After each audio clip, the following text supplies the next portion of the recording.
ఒకసారి బ్రహ్మశ్రీ సుభాష్ పత్రిక క్లాప్స్ కొడదాం. సదానంద గారికి క్లాప్స్ కొడదాం.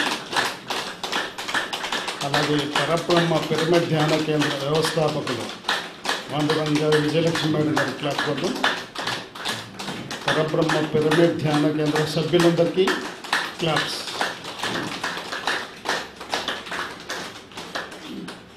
అందరికీ నమస్కారం. మరి యాక్చువల్గా ఈ సబ్జెక్ట్ మనం మొదట్లోనే చెప్పుకోవాలి. ఎందువల్లంటే 18 ఆదర్శ సూత్రాలు ప్రతి పిరమిడ్ మాస్టర్ ఖచ్చితంగా ఆచరణలో పెట్టవలసినటువంటి సూత్రాలు. ఆచరిస్తేనే మనం పిరమిడ్ మాస్టర్ అవుతాం. ఈ 18 ఆదర్శ సూత్రాలు మనం ఆచరిస్తేనే పిరమిడ్ మాస్టర్ అవుతాం. ఇవన్నీ కేవలం పిరమిడ్ మాస్టర్ల యొక్క వినియోగార్థమే మనం ఈ సబ్జెక్టులన్నీ రికార్డ్ చేస్తూ ఉన్నాం. మరి ప్రతి పిరమిడ్ మాస్టర్ కావాలి అంటే 18 ఆదర్శ సూత్రాలు తప్పకుండా ఆచరణలో పెట్టాలి. మొట్టమొదటిది ఏంటి? సరైన రీతిలో ధ్యానం చేయడం, ఇతరుల చేత చేయించడం. సరైన రీతిలో ధ్యానం చేయించాలి. మనం సరైన రీతిలో చేయాలి, వారితో కూడా సరైన రీతిలో ధ్యానం చేయించాలి. మరి సరి అయిన రీతి అంటే సరికాని రీతులు కూడా ఉన్నట్టే కదా. కాబట్టి మనము సరికాని రీతులు అంటున్నాం. వారి వారి స్థితుల్లో వారి స్థాయిని బట్టి వాళ్ళు సాధన చేస్తూ ఉంటారు. ఒకటి తెలుసుకోవాలి, ఏది తప్పు కాదు, ఏది ఒప్పు కాదు. ఈ ద్వంద్వం నుండి మనం బయటికి రావాలి. కాబట్టి సరి అయిన రీతిలో సరి అయిన ధ్యానము, డూ రైట్ మెడిటేషన్ అని చెప్పేసి బుద్ధుడు అష్టాంగ యోగంలో 8వ సూత్రంగా చెప్పాడు. సరి అయినది, సరికానిది. సరి అయినది అంటే మనం చెప్పుకున్నాం ధర్మంలో ఉన్నట్టు. సరి అయినది చేస్తుంటే నువ్వు ధర్మంలో ఉన్నట్టు, సరికాని చేస్తుంటే నువ్వు అధర్మంలో ఉన్నట్టు అని బుద్ధుడు గారు చెప్పారు. ఆయన ఏం చెప్పాడు? ఆనాపాన సతి మాత్రమే సరి అయిన ధ్యానము. ఎందువల్లంటే ఆయన 6 సంవత్సరాలు వృధా చేశాడు. ఏ గురువు వాళ్ళ స్థాయిని బట్టి ఏ సాధన చెప్పినా కూడా ఆయన ప్రాక్టీస్ చేస్తూ వచ్చాడు. 6 సంవత్సరాలు వృధా చేసి లోక కళ్యాణం కోసం తనకు తానుగా తెలుసుకున్నటువంటి విధానమే ఈ యొక్క ఆనాపాన సతి. ఆన అంటే పాలి భాషలో ఉచ్ఛ్వాస, అపాన అంటే నిశ్వాస, సతి అంటే కూడి దేహంలో జీవిస్తూ ఉన్నాము. దీన్నే పత్రిజీ గారు తెలుగులో శ్వాస మీద ధ్యాస. 2 ఉంటాయి, ఉచ్ఛ్వాస, నిశ్వాస. తీసుకునే గాలి, వదిలే గాలి. దీన్ని బై ఫోర్స్ చేయకూడదు, ఫోర్స్గా తీసుకోకూడదు, ఫోర్స్గా వదలకూడదు. అలాగే కుంభించడం కూడా చేయకూడదు. ప్రకృతిని ఒకసారి పరిశీలించండి. మనం ఒక 5 నిమిషాలు ఒక టాపిక్ చెప్పుకుంటూ పోతే మనకి 1 అవర్ సరిపోతుంది. అంటే ఒక 5 నిమిషాలు మనం కేటాయిద్దాం.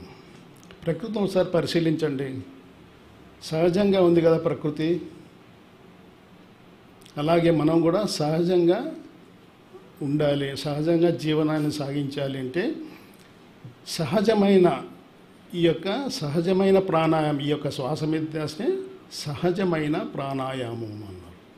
దాన్ని ఆది శంకరాచార్యుల వారు ప్రాణాయామం ప్రత్యాహారం నిత్య అనిత్య వివేక విచారం జాప్య సమేత సమాధి విధానం కురు అవధానం మహదవధానం అని చెప్పాడు.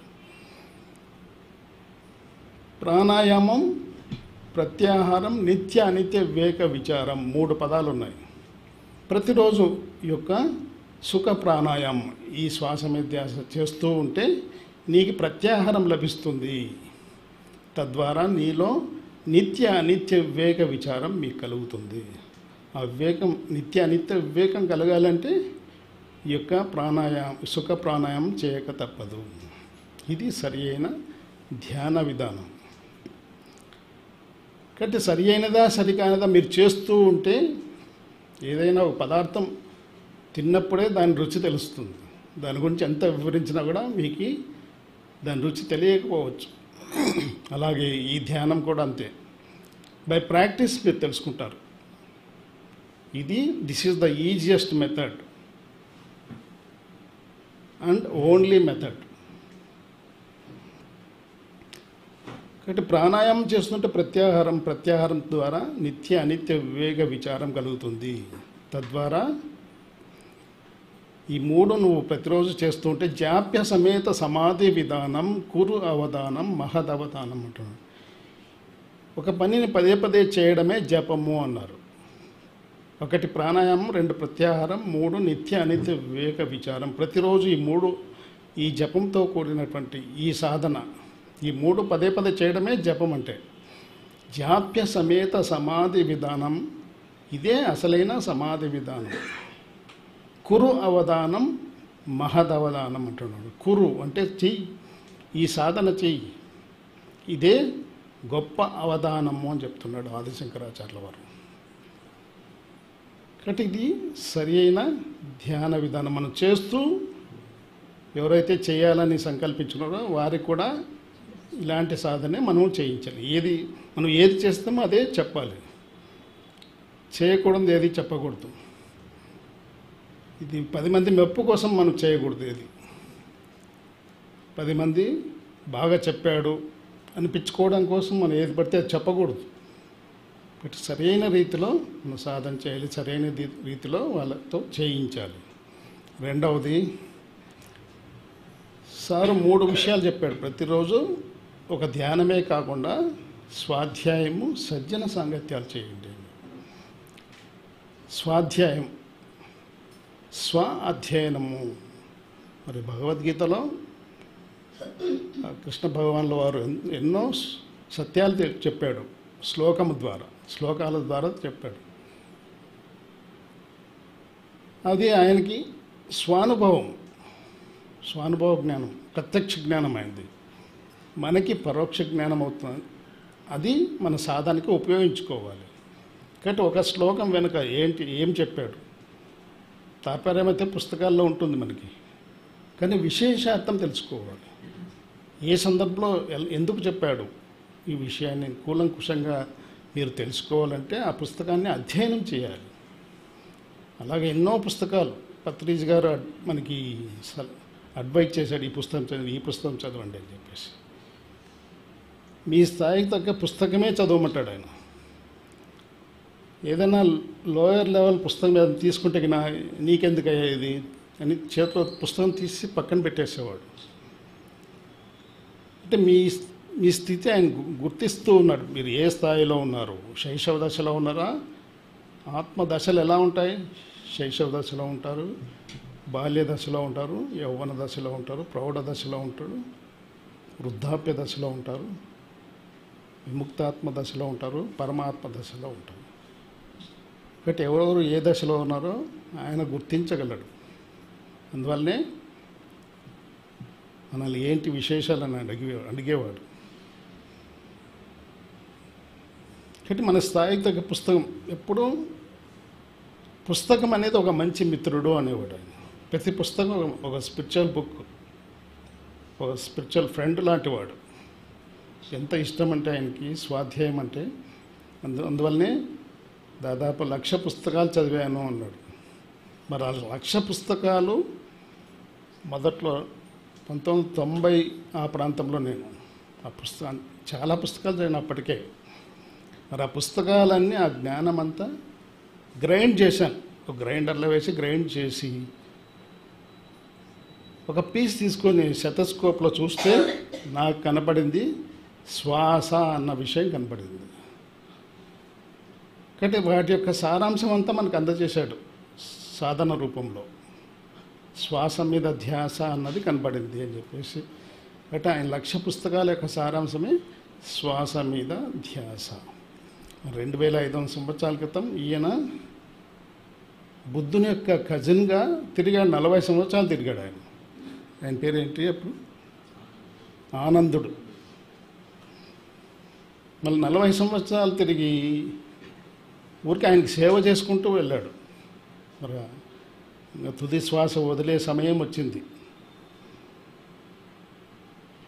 ఈయన బాధపడ్డాడు, నాకేమి తెలియజేయకుండా వెళ్ళిపోతున్నారే, 40 సంవత్సరాలు మీ వెంట తిరిగాను, నాకేం చెప్పకుండా వెళ్తున్నారు, నువ్వు ఊరికే వృధా చేసేవయ్యా, ప్రతిరోజు సాధన చేసుకోని చెప్తూనే ఉన్నా నేను, నువ్వు సాధనలో నిమగ్నం కాలే, నాకు సేవ చేస్తూ వచ్చావు కానీ సాధనలో నిమగ్నం కాలే.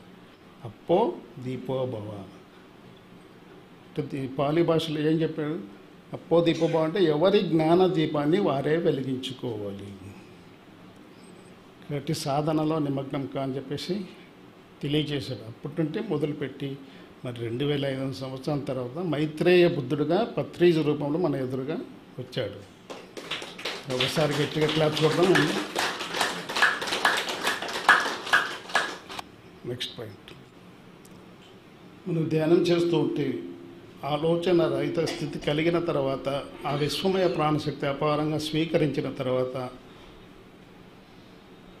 మనలో ఆ దివ్యనేత్రం యాక్టివేట్ అయిన తర్వాత మనకి ఎన్ని చక్షువులు ఉన్నాయి? 1 చర్మచక్షు, 2వది మనోచక్షువు, 3 దివ్యచక్షువు, 4 జ్ఞానచక్షువు. కాబట్టి మనోచక్షువు యాక్టివేట్ కావాలంటే ఈ యొక్క చర్మచక్షువులు మూసుకోవాలి. మరి దివ్యచక్షువు యాక్టివేట్ కావాలంటే చర్మచక్షువులు మనోచక్షువులు రెండిటి మూసుకోవాలి. తర్వాత ఫైనల్గా జ్ఞానచక్షువు యాక్టివేట్ అవుతుంది. కాబట్టి ధ్యానం చేస్తుంటే మనకి ఎన్నో అనుభవాలు వస్తుంటాయి. అనుభవాలు పరస్పరం పంచుకుంటూ ఉండాలి. పత్రిజ్ గారు ఎంత శ్రద్ధగా వినేవారంటే, చిన్న పిల్లవాడు అనుభవాలు చెప్తున్నా కూడా చక్కగా చేతులు కట్టుకొని వినేవాడు. అంత వినయంగా వినేవాడు. అది మనం తెలుసుకోవాలి. బాగా వినాలి. చెప్పేటప్పుడు మధ్యలో దూరుకోకుండా బాగా వినాలి, శ్రద్ధతో వినాలి. పరస్పరం పంచుకుంటూ మన అనుభవాలు పరస్పరం పంచుకుంటూ ఉండాలి. ఇది 3వ పాయింట్. 4వది, మనకి ప్రతి నెల పౌర్ణమి అమావాస్య అనేది రెండు వస్తుంటాయి. 15 రోజులకి 15 రోజులకి. మరి పౌర్ణమి ధ్యానం ఆ రోజు ఎందుకు ప్రత్యేకంగా ధ్యానం ఎక్కువ చేయాలి అని చెప్పారంటే, ఈ విశ్వంలో ఉన్నటువంటి అనేక మంది మాస్టర్లు, లక్షల కొద్ది మాస్టర్లందరూ వారి యొక్క దృష్టి ఈ భూప్రపంచం మీద ఫోకస్ చేస్తారనమాట. ఒక్కొక్క మాస్టర్కి అబండెంట్ ఎనర్జీ ఉంటుంది. మరి వారి యొక్క అనంతమైన శక్తిని ఈ భూమి మీద వాళ్ళు కేంద్రీకరిస్తారు. మరి ఆ రోజుల్లో ఎక్కువ ధ్యానం చేస్తే మనం ఎక్కువ శక్తిని ఈ యొక్క విశ్వమే అపారంగా స్వీకరించడానికి అవకాశం ఉంటుంది. కాబట్టి పౌర్ణమి రోజు, పౌర్ణమి ముందు రోజు, పౌర్ణమి తర్వాత రోజు చక్కగా ఎక్కువ గంటలు ధ్యానం చేస్తే మీరు అద్భుతమైన ఫలితాన్ని మీరు స్వీకరించవచ్చు. అలాగా అమావాస్య రోజు కూడా చేయొచ్చు. ప్రాక్టీస్ మీద మీకు తెలుసుకుంటారు. అమావాస్య మనం చెడ్డగా భావిస్తాం, కానీ పాజిటివ్ థింకింగ్లో నువ్వు ఉన్నావంటే పాజిటివ్ రిజల్టే వస్తుంది. నువ్వు నెగిటివ్ థింకింగ్లో ఉంటే నెగిటివ్ రిజల్ట్ వస్తుంది. అలా చేయంగా ఆ లోతుల్లోకి వెళ్ళే కొద్దీ అసలైన నేను తెలుసుకున్నప్పుడు మీరు అంటే అద్భుతంగా మీరు ఆలోచన చేయడం మొదలు పెడతారు. ఇక్కడ ధ్యానం చేయని యొక్క మనసు ఏ విధంగా ఉంటుంది? డిజాస్టర్స్ థింకింగ్లోనే ఉంటుంది. ధ్యానం చేయంగా ఆ డిజాస్టర్ థింకింగ్ నుండి నెగిటివ్ థింకింగ్లోకి వెళ్తాడు. నెగిటివ్ థింకింగ్ ఇంకా ధ్యానం చేయంగా పాజిటివ్ థింకింగ్లోకి వెళ్తాడు. పాజిటివ్ థింకింగ్ నుండి మిరాక్యులస్ థింకింగ్లోకి వెళ్తారు. కాబట్టి ఈ 4 రకాల మనస్సులు ఉన్నాయి. ఈ ప్రపంచంలో ఉన్నటువంటి 800 కోట్ల జనాభాలకు ఈ 4 రకాల మనస్సులే ఉంటాయి. ఏదో దశలో ఉంటారు. డిజాస్టర్ థింకింగ్లోనే ఉంటారు, నెగిటివ్ థింకింగ్లోనే ఉంటారు, లేదా పాజిటివ్ థింకింగ్లోనే ఉంటారు, లేదా మిరాక్యులస్ థింకింగ్లో. మిరాక్యులస్ థింకింగ్లో ఉన్నవాళ్ళు మహా అరుదుగా ఉంటారు. పత్రిజ్ గారు ఆ విధంగా థింక్ చేసేవారు కనుకనే ఒక 30 years బ్యాక్ చెప్పేవాడు, ఎన్నో విషయాలు చెప్పేవాడు. మరి అవన్నీ వినడానికి ఒక డౌట్ వచ్చింది. ఎందుకంటే ఆ రోజు ఆయన పరిస్థితి ఆ విధంగా ఉంది. ఎప్పుడు ఆయన దగ్గర ₹1 నాణెం ఉండేది కాదు, కానీ చెప్పేది కోట్లలో చెప్తూ ఉంటాడు. మరి ఏ విధంగా? ఒక పక్క విశ్వాసం, ఇంకొక పక్క డౌట్ కూడా ఉన్నది. మరి ఈరోజు అన్నీ ఫ్రూట్ఫుల్గా చూస్తున్నాం. ఆ రోజు ఏం చెప్పాడో అవన్నీ భౌతికంగా చూస్తున్నాం. పిరమిడ్స్ కానీ, ప్రోగ్రామ్స్ కానీ అన్నీ ఫ్రూట్ఫుల్గా చూస్తున్నామంటే ఆ మిరాక్యులస్ థింకింగ్. కలలు కనండి, కలల్ని సాకారం చేసుకోండి అనేవాడు. అద్భుతంగా కలలు కనండి. మరి ఊరికి కలగంటే సరిపోదు, దానికి తగ్గ ప్రయత్నాలు చేయాలి. సాకారం చేసుకోవడానికి ప్రయత్నాలు చేసినప్పుడే ఆ ఫలితం అనేది మీరు చూడగలరు అని చెప్పేసి చెప్పేవాడు. నెక్స్ట్, మనం 3 రకాల కర్మలు చేస్తున్నాం. 1 మనసు ద్వారా ఆలోచన చేస్తున్నాం, 2 మాట ద్వారా కర్మలు చేస్తున్నాం, 3 చేతన ద్వారా కర్మలు చేస్తున్నాం.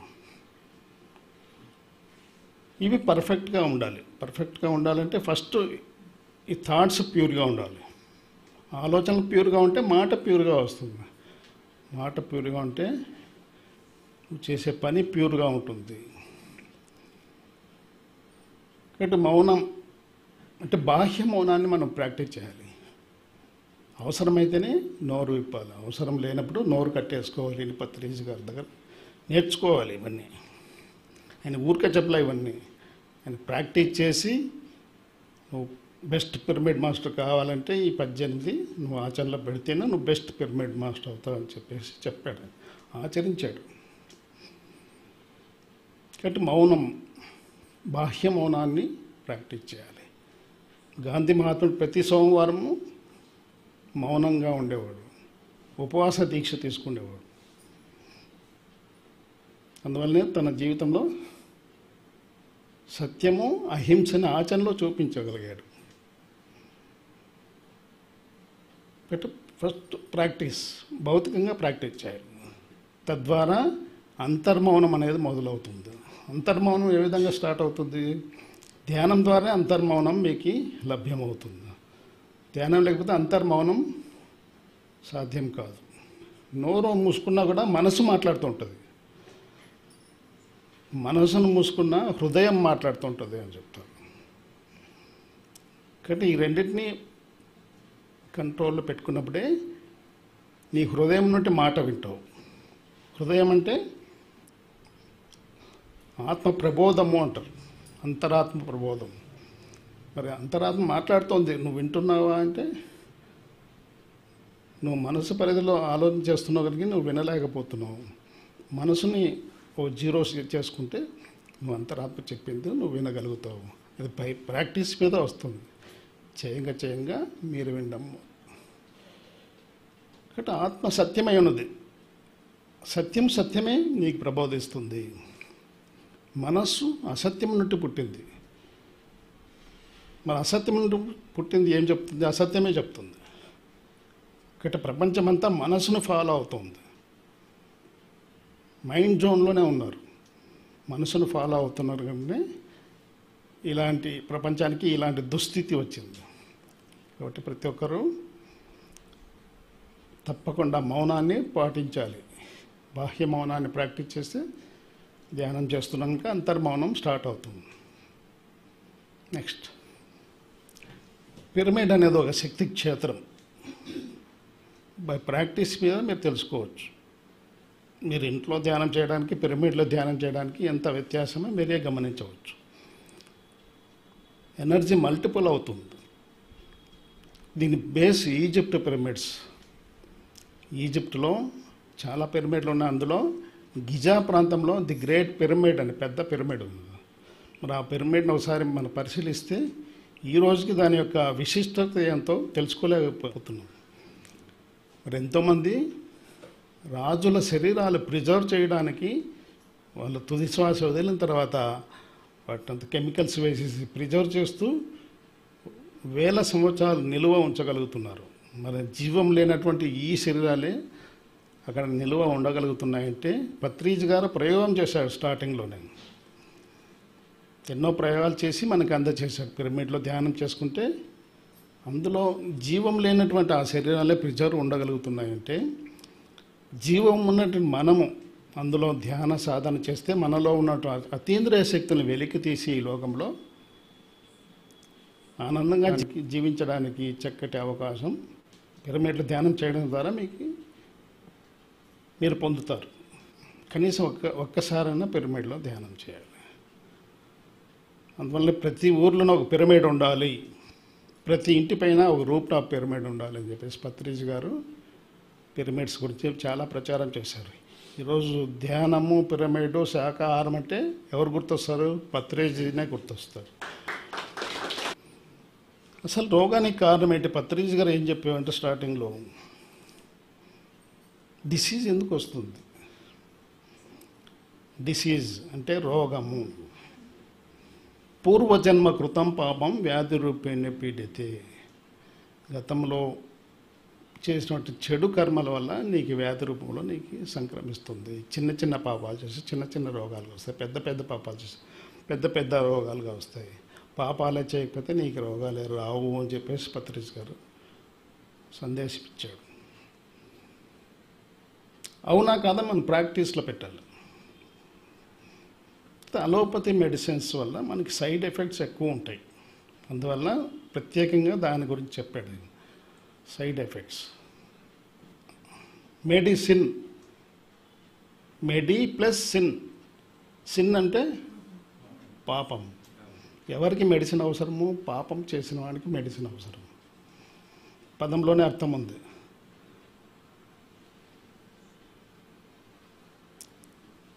కాబట్టి మన యొక్క సొంత ఆత్మశక్తిని వినియోగించుకొని మన యొక్క అనారోగ్య సమస్యల్ని మనము క్లియర్ చేసుకోవాలని చెప్పేసి పత్రిజీ గారు చెప్పారు.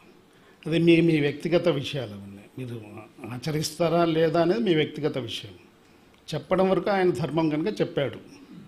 కాబట్టి మీ యొక్క డిసీజు, మీ యొక్క కర్మ ద్వారా డిసీజ్ ఫామ్ అవుతుంది. ఆ కర్మ లేకుండా చేసుకో, బ్యాలెన్స్ చేసుకో.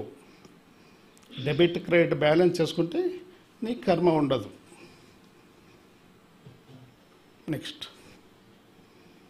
ఈశ్వర సర్వభూతానాం హృదయ తిష్టతి భ్రామయన్ సర్వభూతాని యంత్రారూఢాని మాయయా అని చెప్పేసి చెప్పాడు.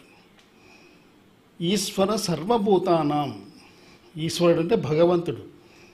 సర్వభూతానాం, భగవంతుడు సర్వభూతానాం, సకల జీవుల దేహాల్లో నివసిస్తున్నాను అంటున్నాడు. భ్రామయన్ సర్వభూతాని యంత్రారూఢాని మాయయా అంటున్నాడు. ఒక స్విచ్ ఆన్ చేస్తే ఫ్యాన్ లైట్ ఏ విధంగా వెలుగుతుందో అలాగే మన శరీరంలో ఉంటూ మన శరీరాన్ని మన ఈ ప్రపంచంలో మనం జీవిస్తున్నామంటే ఆయన లోన ఉన్నాడు. లోన ఉండి ఒక యంత్రంలాగా పనిచేస్తూ ఉన్నాడు. రిమోట్ ఆయన దగ్గర ఉంది. కాబట్టి ఎన్నో రకాలుగా చెప్పారు మహనీయులంతా. పక్షి జాతి బట్టి పరగ హింసల పెట్టి కుక్ష నిండ కూరుటకును వండి తినడువాడు వసుధ చండాలుడు విశ్వదాభిరామ వినురవేమ అని చెప్పి వేమన గారు చెప్పారు. జార్జ్ బెర్నార్డ్ షా అని చెప్పేసి ఒక వెస్టర్న్ మాస్టర్ ఏదో కార్యక్రమం చీఫ్ గెస్ట్గా వెళ్ళాడు ఆయన. మరి బ్రేక్ టైంలో భోజనం బ్రేక్ ఇచ్చారు, లంచ్ బ్రేక్ ఇచ్చారు. అందరూ భోజనం చేస్తూ ఉన్నారు. ఈయన మాత్రం పక్కకు వచ్చేసాడు. అందరూ ఏంటి మీరు భోజనం చేయలేదు అంటే, ఐఎమ్ ఏ ప్యూర్ వెజిటేరియన్. మరి అక్కడ ఇంగ్లాండ్లో ప్యూర్ వెజిటేరియన్ నేను. మరి ఇంత రుచికరమైన ఆహార పదార్థాలు పెట్టుకొని నువ్వెందుకు ఎగాదిగా చూశారు? ఏంటి అలా చూస్తున్నారు? My stomach is not a burial ground for dead animals అన్నాడు. My stomach is not a burial ground for dead animals. నా కడుపు శ్మశాన వాటికి కాదు, చచ్చిన శవాల్ని ఇందులో వేసుకోవడానికి అని చెప్పాడు. ఎంత గొప్ప విషయం చూడండి. సరే, జార్జ్ బెర్నార్డ్ షా చెప్పాడు. కాబట్టి మనకి పత్రిజ్ గారు ఏదో సందర్భంలో చెప్పాడు, 8 మందికి పాపం వస్తుంది. కేవలం తినేవాడికే కాదు, 8 మందికి వస్తుంది చెప్పి. అంటే గొర్రెల యజమాని, గొర్రెల కాపరి, గొర్రెలు తీసుకొచ్చి మార్కెట్కి అందజేసేవాడు, చంపి అమ్మేవాడు, ఇంటి నుండి తీసుకొచ్చేవాడు, వండేవాళ్ళు, వడ్డించేవాళ్ళు, తినేవాళ్ళు, తినిపించేవాళ్ళు. ఈ 8 మందికి షేర్ అవుతుంది. యజమాని నేనేం చేయడం లేదనుకుంటున్నాడు, గొర్రెలు కాబట్టి నేనేం చేయడం లేదు అంటున్నాడు. చంపేవాడు వాళ్ళు తింటున్నారు, నేను అమ్ముతున్నా, నేను తెమ్మన్నారు తీసుకుపోతున్నా వాడు అంటాడు, తింటున్నారు వండుతున్నాను వీళ్ళు అంటారు. వాడు తింటున్నాడు నేను తినిపిస్తున్నా వాడు అంటాడు. 8 మందికి షేర్ అవుతుంది. కాబట్టి ఈ పాయింట్ మనం మనసులో పెట్టుకొని అది చెప్పడం వరకే ధర్మం. మరి ఏ విధంగా ఆచరిస్తారా ఆచరించారని మీ వ్యక్తిగత విషయాలు. మీ ఇంటికి వచ్చే ఆపే శక్తి నాకు లేదు, లేదా అమ్ముతున్న వాడిని పోయి అడ్డుకునే శక్తి కూడా మనకి లేదు. మనం వాళ్ళ వ్యక్తిగత విషయాల్లో తల దూర్చకూడదు. చెప్పడం వరకే ధర్మము. ఆచరిస్తారో లేదో మీ ధర్మం. Okay, next. మరి భగవద్గీతలో చెప్పాడు ఆహారం గురించి. యుక్తాహార విహారస్య యుక్తచేష్టస్య కర్మసు యుక్త స్వప్నావబోధస్య యోగో భవతి దుఃఖ.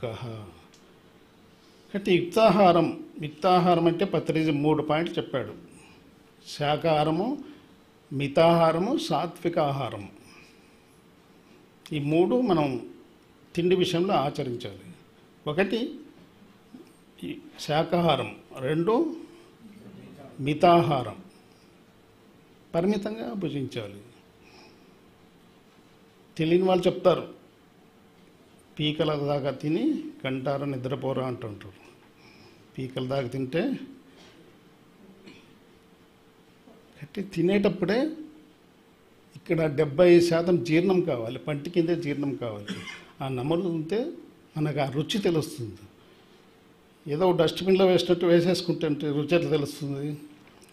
బాగా నమిలి తినాలి. 70% పంటి కిందే జీర్ణం కావాలి. ఒక 20% మాత్రమే దీనికి పని పెట్టాలి. లేదా వేస్తూ ఉంటే ఈ సిస్టమ్ పాడైపోతుంది. కాబట్టి ఆకలి వేసినప్పుడే ఇంకా ఆకలి కొద్దిగా ఉంది అన్నట్టునే మనం మానివేయాలి అంటాడు పత్రిజీ గారు. మరి మనం చెప్పుకున్నాం కదా, ఇంతే భోజనం పెట్టించి చాలా అంటాడు. ఆయన తినేది ఇంతే పెట్టుకుంటాడు. ఎక్కువ పెట్టి ఇచ్చినామా ఇంకా అయిపోయాం, వాళ్ళ పని అయిపోయింది. ఈ అడుక్కు తినేవన్నా నేను భిక్షగాడినా ఇట్లా పెట్టించినావు, తట్ట నిండా పెట్టించావు ఈ ఆయనకి అని చెప్పేసి వేరే వాళ్ళకి ఇచ్చేవాడు. మరి ఆయనే తట్ట తీసుకొచ్చి ఇంతే వడ్డించుకొని తినేవాడు. ఇటు శృతి మించి తింటే ఏమవుతుంది? ఏది ఎక్కువ తినవద్దు, ఏది తక్కువ తినవద్దు. ఎక్కువ నిద్రపోవద్దు, తక్కువ నిద్రపోవద్దు. ఎక్కువ వ్యవహారం చేయొద్దు, తక్కువ వ్యవహారం చేయొద్దు. అన్ని మితంగా చేయి. యుక్తాహార విహారస్య యుక్తచేష్టస్య కర్మసు యుక్త స్వప్నావబోధస్య యోగో భవతి దుఃఖ. అన్నీ యుక్తంగా చేసేవాడే. ప్రతిరోజు నువ్వు చేసే పనులన్నీ యుక్తంగా చెయ్యి. అంటే మిడిల్ పాత్లో చెయ్యి, మధ్య మార్గంలో చేస్తే అలాంటి వాడే దుఃఖాన్ని తొలగించుకుంటాడు అని చెప్పేసి భగవద్గీతలో కృష్ణ పరమాత్మ తెలియజేశారు. ఇప్పుడు సత్యం చెప్పడానికి ప్రత్యేక వేషధారణ అవసరమా? ఇవన్నీ చెప్పడానికి కాషాయ గుడ్డలు వేసుకొని రావాలా? వేరే గుడ్డలు ఏమైనా ఒక గ్రీన్ ఏదైనా కావచ్చు, ఏ కలర్ అయినా మనం ప్రత్యేకంగా వేసుకొని వచ్చి చెప్పాలి అన్నేం అవసరం లేదు. ఆది శంకరాచార్యులు వారు చెప్పారు, జటిలో ముండి లుంచిత కేశ కాషాయాంబర బహుకృత వేష ప్రచ్ఛన్నపిచన పశ్యతి మూడో ఉదర నిమిత్తం బహుకృత వేష అని చెప్పాడు. జటిలో ముండి లుంచిత కేశ, రకరకాల వేషధారణలు వేసుకొని వచ్చి నేను గురువుని అని చెప్పేసి మనకి ఎదురవుతున్నారు చాలామంది సమాజంలో. ఒకడు జుట్టు పెంచుకొని వస్తాడు, గడ్డం పెంచుకొని వస్తాడు, ఒకడు కాషాయ గుడ్డలు వేసుకొని వస్తాడు. వీళ్ళందరూ వాళ్ళ దివ్యనేత్రం ఉన్నా కూడా కళ్ళు మూసుకొని వ్యవహరిస్తున్నారు. దివ్యనేత్రాన్ని యాక్టివేట్ చేసుకోవాలంటే ధ్యానము, స్వాధ్యాయం, సజ్జన సంగత్యాలు చేయాలన్న విషయం తెలుసుకోలేక దివ్యనేత్రం ఉన్నా కూడా దాన్ని మూసుకొని వ్యవహరిస్తూ ఉన్నారు. ఉదర నిమిత్తం బహుకృత వేష, కూటి కోసం కోటి విద్యలు, ఆ కూటి కోసమే కోటి విద్యలు చేస్తూ ఉన్నాం. వీడు కూడా అలాంటి వాడే. ఉదర నిమిత్తం బహుకృత వేష, ఆకలి తీర్చుకోవడానికి ఇన్ని వేషాలు వేయాలా, దానికన్నా భిక్షాటన మేలు అని చెప్పేసి హెచ్చరిక చేస్తున్నారు శ్రీ ఆదిశంకరాచార్యుల వారు. జటిలో మొండి లుంచిత కేశ కాషాయాంబర బహుకృత వేష ప్రచ్ఛన్నపిచన పశ్యతి మూడో బుధర నిమిత్తం బహుకృత వేష. అంటే పత్రిజీ గారు చెప్పేవాడు, సత్యం చెప్పడానికి ప్రత్యేక వేషధాన్ని ఎందుకయ్యా, సాదా సీదాగా ఉండి నువ్వు చెప్పొచ్చు. సింపుల్ లివింగ్ హై థింకింగ్, సింపుల్గా జీవించు, నీ దృక్పథం విశాల దృక్పథంతో నువ్వు జీవించు. Simple living high thinking. Next, Vijay Kumar పేరు మార్చుకునే అవసరం ఏముంది? ఈ పేరులోనే నేను కంటిన్యూ కావచ్చు కదా. పత్రిజీ ఆయన మార్చుకున్నాడా? ఆయన మొదటి నుండి సుభాష్ పత్రిని ఆయన పేరు. మరి మన తోగలు ఎందుకు పెట్టాలి ఆయనకి? పరమహంస సుభాష్ పత్రిజీ అని చెప్పే అవసరం ఏముంది? ఆయన ఎప్పుడు మార్చుకోలే, మొదటి నుండి అదే పేరులోనే వ్యవహరిస్తూ ఉన్నాడు. అలాగే ప్రత్యేక నామధారణ కూడా అవసరం. ఉన్న తల్లిదండ్రులు పెట్టిన పేరే కంటిన్యూ కావాలి, కానీ ఇంకొక పేరుతో అవసరం ఏముంది? ఓకే. మరి చిన్నపిల్లలకి ధ్యానం ఎందుకు చెప్పారు కదా? వాళ్ళ మనసు విత్తన దశలో ఉంటుంది, ఇంకా మనసు అనేది అంకురించలా, విత్తన దశలోనే ఉంది. వాళ్ళకెందుకు ధ్యానం? అంటే ఆ వయసు నుండి వాళ్ళు మొదలు పెడితేనే వాళ్ళ భవిష్యత్తులో భావి భారత పౌరులు కాదు, ప్రపంచ పౌరులుగా తీర్చిదిద్దబడతారు. కాబట్టి మొక్కయ్య వంగనిది మానయ్య వంగున అన్నారు. కాబట్టి మీ ఇంటికి అడ్డంగా పెరుగుతుంది ఆ మొక్క, దాన్ని అట్లే వదిలేస్తే భవిష్యత్తులో మహావృక్షం అవుతుంది, మీకు అడ్డంగా తయారవుతుంది. అదే మొక్క దశలోనే మీరు దాన్ని స్ట్రైట్ చేసే ప్రయత్నం, ఒక కర్ర కట్టేసి స్ట్రైట్ చేసే ప్రయత్నం చేసింటే మీకు భవిష్యత్తులో ఆ సమస్య రాదు. అలాగే పిల్లల విషయంలో కూడా మనం ఎట్లా పోగొట్టుకున్నాం? మన స్వర్గాన్ని చిన్నతనంలోనే మనము పోగొట్టుకున్నాం. ప్యారడైజ్ లాస్ట్ అని చెప్పుకున్నాం. ప్యారడైజ్ అంటే స్వర్గం, లాస్ట్ అంటే పోగొట్టుకున్నాం చిన్నతనంలోనే.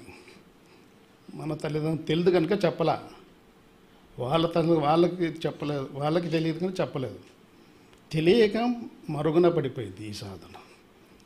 కాబట్టి చిన్నపిల్లలతో వాళ్ళకి ఎక్కువసేపు అవసరం లేదు, కేవలం 10 నిమిషాలు 5 నిమిషాలు 10 నిమిషాలు చేయిస్తే కళ్ళు మూస్తేనే జీరో మైండ్ స్టేట్ వస్తుంది. కళ్ళు మూస్తేనే వాళ్ళకి దివ్య నేత్రం యాక్టివేట్ అవుతుంది. మా పెద్ద అబ్బాయి 3 సంవత్సరాల అంటే ధ్యానం మొదలుపెట్టాడు. వాళ్ళ మదర్ అనంతపూర్కి వస్తే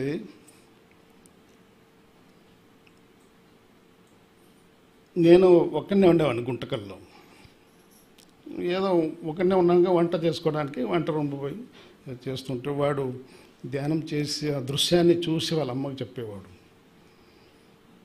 అమ్మ డాడీ వంట చేస్తున్నాడు, నీకేం తెలిసిందిరా అంటే నాకు కనబడుతోంది. ఆమె ఫోన్ చేసి కన్ఫర్మేషన్ చేసుకునేదన్నమాట, ఏం చేస్తున్నావు అంటే వంట చేస్తున్నావు, అదే విష్ణువు చెప్తూ ఉన్నాడు అని చెప్పేసి. అంటే చిన్న పిల్లల్ని బై ప్రాక్టీస్ చిన్నతనం ఉంటే ప్రాక్టీస్ చేయిస్తే వాళ్ళ భవిష్యత్తులో మంచి పౌరులుగా తీర్చిదిద్దబడతారు. కాబట్టి మనం ఎందుకు చేయాలి? మనం ఎందుకు ధ్యానం చేయాలి? ఏదైతే పోగొట్టుకున్నామో అది తిరిగి పొందడం కోసం మనం ధ్యానం చేయాలి. ఆ స్వర్గం పోగొట్టుకున్నాం, ఆ స్వర్గాన్ని మరీ తిరిగి తెచ్చుకోవడం కోసం ధ్యానము, స్వాధ్యాయము, సత్యం సంగత్యాలు చేయాలి. ఆయన ఎప్పుడూ నేను గురువుని అని చెప్పుకునేవాడు కాదు. ఎవరైనా గురూజీ అంటే ఎవరైనా గురూజీ, ఈ గడ్డంగాడు గురూజీ కాదు. మీకన్నా ముందు నేను తెలుసుకున్నా, మీ స్నేహితుడిని అంతే. కాబట్టి గురు శిష్య సంబంధం అక్కర్లేదు. ఆయన ఎందుకు చెప్తాడంటే ఎక్కడ ఆయనతో అటాచ్డ్గా ఉంటారో అన్న ఉద్దేశంతో మిమ్మల్ని డిటాచ్ చేయడానికే చేసే ప్రయత్నం. పిఎస్ఎస్ మూమెంట్లో ఒకే ఒక గురువు ఉన్నాడని చెప్పేసి మనం చాలాసార్లు చెప్పుకున్నాం. ఆయనే బ్రహ్మశ్రీ సుభాష్ పత్రి గారు, మన గురువే. తప్పకుండా ఆయన మన గురువే. కానీ ఆయన ఎందుకు ఒప్పుకోలేదంటే ఎక్కడ అటాచ్డ్గా ఉంటారు అని చెప్పేసి ఓషో రజనీష్ గారు చెప్పారు. ఒక సాధకునికి ఆఖరి బంధం గురువే అన్నాడు. గురువు నుండి కూడా నువ్వు డిటాచ్ కావాలి. ఇప్పుడు ఆఖరి మెట్టు గురువు అనుకోండి, అన్ని మెట్లు ఎక్కారు, ఆఖరి మెట్టు మీద ఆగిపోయారు. ఆ మెట్టు కూడా దాటుకుంటే కదా టెర్రాస్ మీద పోయేది. అంటే ఆఖరి బంధం గురువు. అందరూ మాస్టర్లే. ఈరోజు ధ్యానం చేసినా 30 ఏళ్ళ కింద ధ్యానం చేసినా మాస్టర్లే. అంటే వానికి సమాన విలువ ఇచ్చేవాడు, వీడికి సమాన విలువ ఇచ్చేవాడు, సర్వసమానంగా చూసేవాడు అందరినీ. ఎందువల్ల అంటే మమాత్మ భావనతో జీవించాడు. మమ ఆత్మ సర్వభూతాత్మ, నాలో ఉన్న ఆత్మ అందరిలో వ్యాపించి ఉంది ఆత్మ అని చెప్పేసి విషయం అనుభవం ద్వారా తెలుసుకున్నవాడు అందరినీ సర్వసమానంగా చూడగలిగాడు. దాదాపు 32 సంవత్సరాలు సాంగత్యం చేశాం ఆయన ఎప్పుడు చెప్పడానికి ధనం తీసుకోవాలా. మన ఇంట్లో ఏదైనా క్లాస్ అయిన తర్వాత టిఫిన్ పెడితే తినేవాడు. ఏమీ లేదనుకో మంచినీళ్ళు తాగేసి వెళ్ళిపోయేవాడు. అలాంటి వాడు. ఎలాంటి ఇచ్చిపుచ్చుకోవడాలు ఉండకూడదు అంటాడు. నువ్వు తీసుకొని చెప్తున్నావంటే నువ్వు స్పిరిచువల్ మాస్టర్ కాలేవు. ధనం తీసుకొని చెప్తున్నావు అంటే జ్ఞానం నా దగ్గర ఉన్నది అందచేయడానికి నేను ఫీజు తీసుకుంటే నేను ఎట్లా మాస్టర్ అవుతాను? కాబట్టి ఇవ్వద్దండి, తీసుకోవద్దండి. ఇక్కడ ఒక విషయం గుర్తుపెట్టుకోవాలి, ఏది తప్పు కాదు, ఏది ఒప్పు కాదు. ఉత్తర గీతలో శ్రీకృష్ణుల వారు తెలియజేశారు, పూజ కోటి సమం స్తోత్రం. పూజ కన్నా స్తోత్రం గొప్పది అన్నాడే కానీ పూజ తప్పు అని చెప్పలే ఆయన. పూజ కోటి సమం స్తోత్రం. పూజ కంటే స్తోత్రం గొప్పది. స్తోత్ర కోటి సమో జప. స్తోత్రం కన్నా జపం గొప్పది.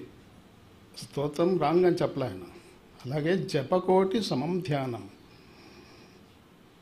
జపం కన్నా ధ్యానం గొప్పది అని చెప్పాడు, జపం రాంగ్ అని చెప్పలా. అలాగే ధ్యాన కోటి సమోలయ.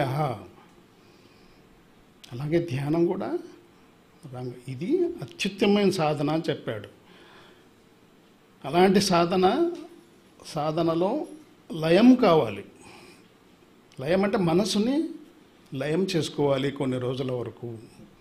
జీసస్ క్రైస్ట్ చెప్పాడు, ఐ ఫాస్టెడ్ 40 days. 40 రోజులు నేను నిద్ర ఆహారాలు మాని, మనసులో కూడా నిరాలోచనలు, ఒక ఆలోచన కూడా నేను చేయలేదు. అందువల్లనే అంత గ్రేట్ సత్యాలు చెప్పగలి. దీని గురించి మనం ఎన్నైనా చెప్పుకోవచ్చు. బహిర్బ్రాహ్మతి యచ్చిత్యత్వం దేహస్య ఈశ్వరం. అంటే దేహంలో ఉన్నట్టు ఈశ్వరుని తెలుసుకోలేక బయట తిరుగుతూ ఉన్నాడు ఈ పిచ్చివాడు.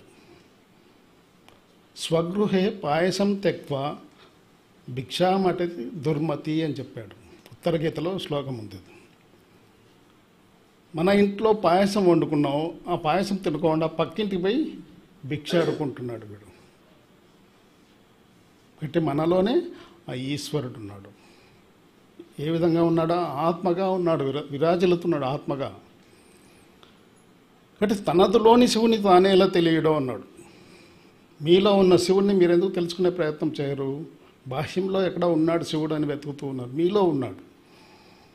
అంటే వాళ్ళ స్థాయిని బట్టి సాధన చేస్తూ ఉంటారు. కానీ ఇక్కడ హయ్యెస్ట్ సాధన మెడిటేషన్ కనుక ఇక్కడ వచ్చిన వాళ్ళకి తప్పకుండా ట్రూత్ చెప్పాల్సిందే. ఫైనల్ ట్రూత్ ఏంటి? ధ్యానమే.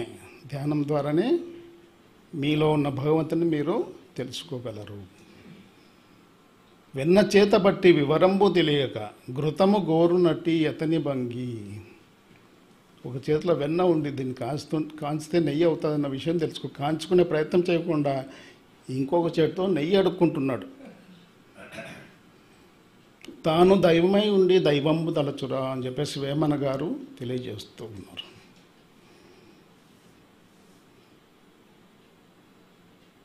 బట్ ఇంకా ఎన్నో ఉన్నాయి ఎగ్జాంపుల్స్. మనం అహమాత్మా గుడాకేశ సర్వభూతాశయ స్థిత అహం ఆదిత్య మధ్యంచ భూతానాం అంత ఏవచ. అహం అంటే నేను ఎవరంటే ఆత్మను. మరి ఈ ఆత్మ ఎక్కడుండి? సర్వభూతాశయ స్థిత, సకల ప్రాణుల దేహాల్లో నేనే నివసిస్తూ ఉన్నాను. అహం ఆదిత్య మధ్యంత భూతానాం అంత ఏవచ. దీనికి ఆది లేదు, మధ్యము లేదు, అంతము లేదు. అలాంటి ఆత్మస్వరూపాలు మనమందరూ.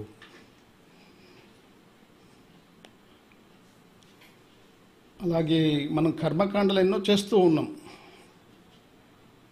ఒక వ్యక్తి దేహాన్ని చాలించిన తర్వాత దేహినోస్మిన్ యదా దేహే కౌమారం యౌవనం జరా తథా దేహాంతర ప్రాప్తి ధీరస్తత్ర నముష్యతి అన్నాడు.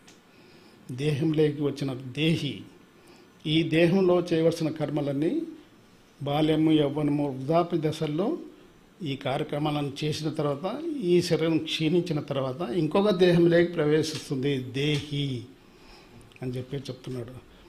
ఆ ప్రవేశించిన క్రమంలోనే మనము ఈ శరీరాన్ని చాలించిన తర్వాత కర్మకాండాలు చేస్తాం. ఇవన్నీ తెలుసుకున్నవాడు చేయనక్కర్లేదు. ఎందుకోసం అవన్నీ పెట్టారు? అవన్నీ చూస్తూ ఒక దీపం వెలిగిస్తారు డెడ్ బాడీ దగ్గర. కనీసం అవన్నీ చూసి వాడు తెలుసుకుంటాడు. ఆ చనిపోయిన ఆత్మ తెలుసుకుంటుంది. నేను చనిపోయానని తెలుసుకోవాలన్న ఉద్దేశంతోనే ఆ కర్మకాండాలు చేయమని చెప్పేసి మనకి తెలియజేశారు. కానీ తెలుసుకున్న వాడికి అక్కరలేదు అని చెప్పేసి. ఇప్పుడు శరీరం చాలించిన తర్వాత ఎప్పుడైనా జన్మ తీసుకోవచ్చు. ఇంత టైంలోనే తీసుకుంటానని గ్యారంటీ లేదు.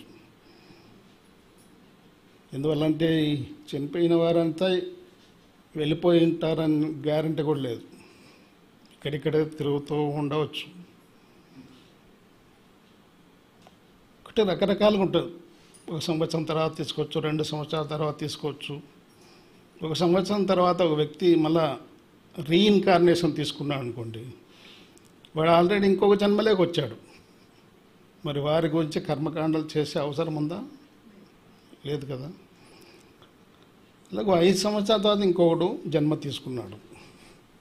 మనం జీవిత పర్యంతం మనం ఉన్నంతకాలం చేస్తూనే ఉంటాం. ఒక రియలైజేషన్ రావడం కోసం ఈ కర్మకాండాలను ఏర్పాటు చేశారు. అందులో ఒక మార్పు, నేను చనిపోయాను, శరీరం చాలించాను, నేను ఇక్కడ ఉండకూడదు, వెళ్ళిపోవాలని చెప్పేసి తెలుసుకోవడానికి ఆ కర్మకాండాలను ఏర్పాటు చేశారు. తెలుసుకున్న వాటికి అవసరం లేదని చెప్పడానికి సార్ చెప్పారు. డిపెండెంట్, ఇండిపెండెంట్ ఎందులో ఉంటే బాగుంటుంది? ఇప్పుడు మీరు నడవలేరు, నేను చేయి పట్టుకొని నడిపిస్తూ ఉంటే ఎంతకాలం అని నడుస్తారు? మీరు స్వతహాగా ప్రాక్టీస్ చేసి మీ నడకని మీరు నడిస్తే ఎంత హాయిగా ఉంటుంది. కాబట్టి ఆ డిపెండెంట్ క్వాలిటీస్ మనం డెవలప్ చేసుకోకూడదు. ఇతరుల మీద ఆధారపడకూడదు. నీ యొక్క సొంత ఆత్మశక్తితో నువ్వు పనులు చేసుకోవాలి. ఏదైనా ఒక సమస్య వచ్చింది, వెంటనే ఏం చేస్తాం? సీనియర్ మాస్టర్ దగ్గర వెళ్ళిపోతాడు. నాకు ఈ సమస్య వచ్చింది, ఎలా పరిష్కరించుకోవాలి? అదే సమస్య నీది, ఆయన ఎట్లా చెప్తాడు పరిష్కారము? కాబట్టి నీ యొక్క సొంత ఆత్మశక్తిని వినియోగించుకొని నీ సమస్యల్ని పరిష్కరించుకోవాలి. కాబట్టి ఎవరో ఉద్ధరించలేరు అని చెప్పేసి కృష్ణుడు తెలియజేశాడు. అనేక విషయాలు చెప్పాడు. భక్తి మార్గంలో ఉన్న వాళ్ళకి చెప్పాడు, కర్మ మార్గంలో ఉన్న వాళ్ళకి చెప్పాడు, జ్ఞాన మార్గంలో ఉన్న వాళ్ళకి చెప్పాడు, ధ్యాన మార్గంలో ఉన్న వాళ్ళకి చెప్పాడు. కాబట్టి ఎన్ని విషయాలు చెప్పాడు, అందరికీ చెప్పాడు భగవద్గీత. అందువల్లనే అందరికీ వర్తిస్తుంది. కాబట్టి ఏం చెప్పాడు? ఉద్ధరేత ఆత్మానం అవసాదయత ఆత్మైవ ఆత్మనో బంధురు ఆత్మైవ రిపురాత్మనః. నీ ఆత్మను నువ్వే ఉద్ధరించుకో. ధ్యాన సాధన చేసి నీ యొక్క సొంత ఆత్మశక్తితో నువ్వు పనులు చేసుకో. ఇంకొకరి మీద ఆధారపడవద్దు.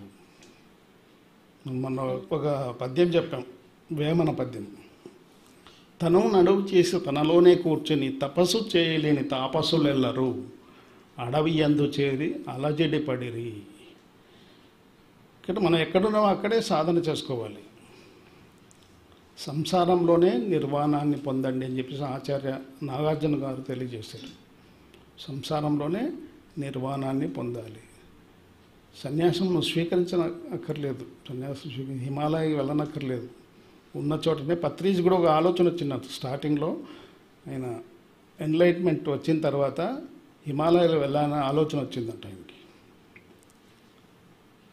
ఒక క్షణం ఆలోచన చేసి హిమాలయాలు వెళ్ళి నేను సాధన చేస్తాను, నేను 10 మంది చెప్పే అవకాశం ఉండదు కదా అక్కడ. కాబట్టి నేను తెలుసుకున్న విషయాలు ఇక్కడే ఉండి 10 మందితో ధ్యానం చేయించి, స్వాధ్యాయం సజ్జన సంగత్యాలు చేయించి ఇక్కడే ఉండాలి. కాబట్టి సంసారంలో ఉంటూ మన నిర్వాణాన్ని పొందాలి. కాబట్టి ఎక్కడికో వెళ్ళి ఏదో సాధించే అవసరం లేదు, అన్నీ నీలోనే ఉన్నాయి.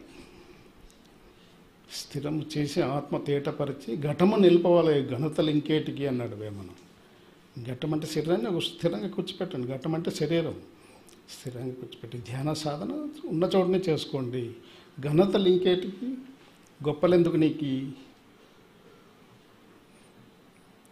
మొట్టమొదటి పత్రిజీ గారు కర్నూలు నుండి అనంతపూర్ వచ్చాడు. అనంతపూర్ కేంద్రాన్ని స్థాపించి ఒకే రోజు గుంటకల్లో ఉరవకొండలో స్టార్ట్ చేశాడు. అప్పుడు ఎవరూ లేరు ఆయన వెంట. ఎన్ని societies, Kurnool spiritual society, Anantapur spiritual society, Uravakonda spiritual society, Guntakal spiritual society, 4 ఈ 4 ద్వారా ఈరోజు కోస్టల్ ఏరియాకి ధ్యానం వెళ్ళింది అంటే గుంటకల్ ద్వారానే వెళ్ళింది. గుంటకల్ మురళీధర్ గారు పోస్టల్ డిపార్ట్మెంట్లో వర్క్ చేసేవాడు. మరి పోస్టల్ యొక్క ప్రింటింగ్ వర్క్స్ అన్నీ విజయవాడలో జరిగేటివి. సోమేశ్వర ప్రింటింగ్ ప్రెస్ అని చెప్పేసి ముఖర్జీ గారు ఆయన. ఆ పోస్టల్ డిపార్ట్మెంట్ సంబంధించిన ఆ పేపర్సు, ఆ బిల్ బుక్స్ అన్నీ అక్కడి నుండి ప్రింట్ అయ్యి వచ్చేటివి. ఆయనకి చెప్పాడు ఫస్ట్ ధ్యానం గురించి. ఆయన ఏం చేశాడు, వాళ్ళ బావమర్ది గారు జక్కా రాఘవరావు గారికి తెలియజేశాడు. ఆయన ఒక కేంద్రాన్ని స్థాపించి ఆ విధంగా స్ప్రెడ్ అయిపోయింది. ఈరోజు ధర్మవరం స్పిరిచువల్ సొసైటీ ఫామ్ అయిందంటే గుంటకల్ నుంటే వెళ్ళి చెప్పడం జరిగింది. ఈరోజు చిత్తూరు జిల్లాకి ధ్యానం వెళ్ళింటే గుంటకల్ స్పిరిచువల్ సొసైటీ ద్వారానే. అంటే ఈ విధంగా ఒక కేంద్రం ఇంకొక కేంద్రం, మనం ఒకటి బాగుంటే సరిపోదు కదా, అందరూ బాగుండాలి, అందులో మనం ఉండాలి. కాబట్టి ఆ విధంగా ధ్యాన కేంద్రాలు. ఇప్పుడు మనం ఎక్కడో విలేజ్ ఉంటూ వచ్చింటాం, అనంతపూర్లో సెటిల్ అయింటాం. మన విలేజ్లో ఈ కేంద్రాన్ని స్థాపించి అక్కడ కూడా అందరితో ధ్యానం చేయించాలని సంకల్పం పెట్టుకోవాలి కదా. నా విలేజ్ వాళ్ళు కూడా చక్కటి ఆరోగ్యం ఆనందంగా ఉండాలని చెప్పేసి ఉద్దేశంతో మనం కేంద్రాన్ని స్థాపించి ఆ విధంగా స్ప్రెడ్ చేయాలని చెప్పేసి సారా అడ్వైజ్ చేశాడు. సరే, అందరికీ అడ్వైజ్ చేస్తుంటాడు, నీ అనుభవాలు రాయి అని చెప్పేసి. నాకు కూడా చెప్పాడు, ఎప్పుడో ఒక 20 సంవత్సరాల క్రితం చెప్పాడు, నువ్వు ఎక్కువ మౌనంగా ఉంటావా, నువ్వు మౌనం గురించి రాయి అన్నాడు. కానీ ఒక మ్యాగజైన్ పిరమిడ్ ధ్యానము అన్న మ్యాగజైన్ వచ్చేది గుంతకల్ నుండి. దాంట్లో ఎడిటోరియల్లో మౌనం గురించి ఒక పేపర్ రాశాను, అంతే, పుస్తకం రాయలే. ఎప్పుడో ద్వాపరయుగం నాటి కృష్ణుడు చెప్పినట్టు భగవద్గీత ఈ రోజుకి మనము అధ్యయనం చేస్తున్నాం. ఎప్పుడో త్రేతాయుగంలో రాముడు చెప్పినట్టు రాముడు జీవిత విధానం అంతా రామాయణంలో మనకు తెలియచేయడం జరిగింది. అంత చదువుతున్నాం కదా ఎప్పుడు పుస్తకాలు. కాబట్టి అవన్నీ మనం అధ్యయనం పుస్తక రూపంలో ఉంటే ఎవరైనా కూడా చదువుతారు. ఫలానా మేడంకి ఈ సమస్య వచ్చింది, ధ్యానం చేసి పోగొట్టుకుంది, ఆమె అనుభవాలు చదవడం ద్వారా మీరు తెలుసుకుని మీరు కూడా సాధన చేసి మీ యొక్క సమస్యని మీరు క్లియర్ చేసుకోవచ్చు. ఆ అవకాశం ఈ పుస్తక పఠనం ద్వారా వస్తుంది. అందరూ మీ అనుభవాలు పుస్తక రూపంలో తయారు చేయండి అని చెప్పేవాడు. మరి మురళీధర్ గారు అయితే రాశాడు, ధ్యానం శరణం గచ్చామి రాశాడు. ఆయన నేను నరసింహ గారు గుంటకల్లో స్టార్ట్ చేశాం. ధ్యానం శరణం గచ్చామి, ధర్మం శరణం గచ్చామి, తర్వాత ఆచారాలు అంతరార్థాలు, తర్వాత ఒక్కరోజు భగవద్గీత అనే పుస్తకం రాశాడు. ఆయన బాగా రాస్తాడు. ఒకటి 4 పుస్తకాలు రాశాడు. Thank you. ఇంత అద్భుతమైనటువంటి జ్ఞానం అందించిన బ్రహ్మశ్రీ సుభాష్ పత్రి గారికి సదానంద గారి క్లాస్ వద్దాం. కాబట్టి మీరు బెస్ట్ పిరమిడ్ మాస్టర్గా తయారు కావాలంటే ఇవన్నీ ఆయన ఊరికే చెప్పలా, ఎన్నో సంవత్సరాలు ఆచరించి మనకి తెలియజేసినటువంటి జ్ఞానం మనం కూడా ఆచరిస్తే మనం బెస్ట్ పిరమిడ్ మాస్టర్ అవుతాం. Okay, thank you very much. ఒకసారి సాయికి ఒకసారి గట్టి క్లాప్స్ కొడదాం. పాండురంగ గారికి వాళ్ళ మిసెస్ గారికి ఒకసారి గట్టి క్లాప్స్ కొడదాం.